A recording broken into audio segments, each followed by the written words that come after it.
We are back at 7:43 with a bitter rivalry over the smartphone. The iPhone has been the cool kid on the block, but now Apple is getting a run for its money, and the money at stake is huge. Ian Williams is in Seoul, South Korea this morning with the story. Ian, good morning.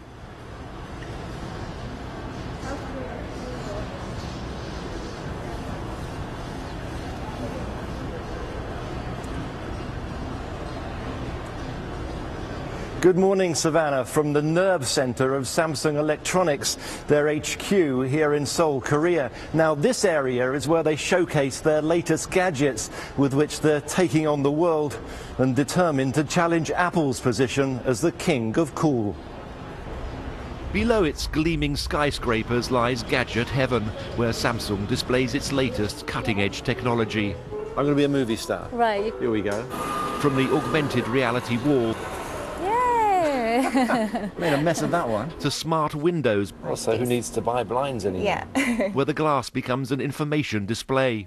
So you can swipe through just using the gesture. Then there's the Galaxy S4 smartphone with a sensor that can detect if you're looking at it. I'll look away at you. So it stops.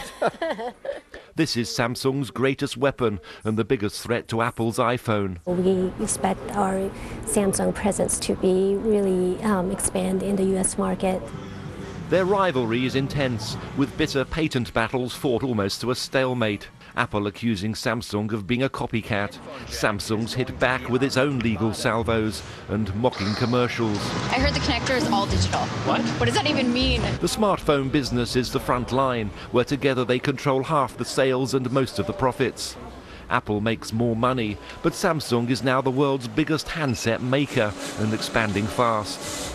Samsung has a big home advantage. Seoul is the most wired city on the planet, with more and faster broadband connections than anywhere else. If you want to stand out from the crowd on the subway here, then try bringing a book. It started with Apple being cool, and then now I think it's equally as cool to have a Samsung smartphone too. So this is the latest smart TV. Yes. The new battlefield will be smart TVs, with an interface looking more like a mobile device. Your hand is kind of like a mouse. Here, Samsung has a clear head start. This is the future of the television. The rivals are both developing smart wristwatches. Samsung has tried twice before, with limited success. Back then, it just wasn't that cool.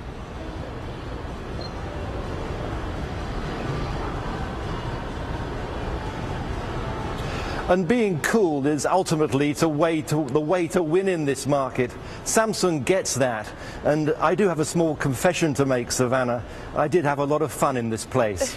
I'm glad you did, and I think we've confirmed this morning that Seoul, South Korea is a really long way away. Ian Williams, thank you so much. And coming up next.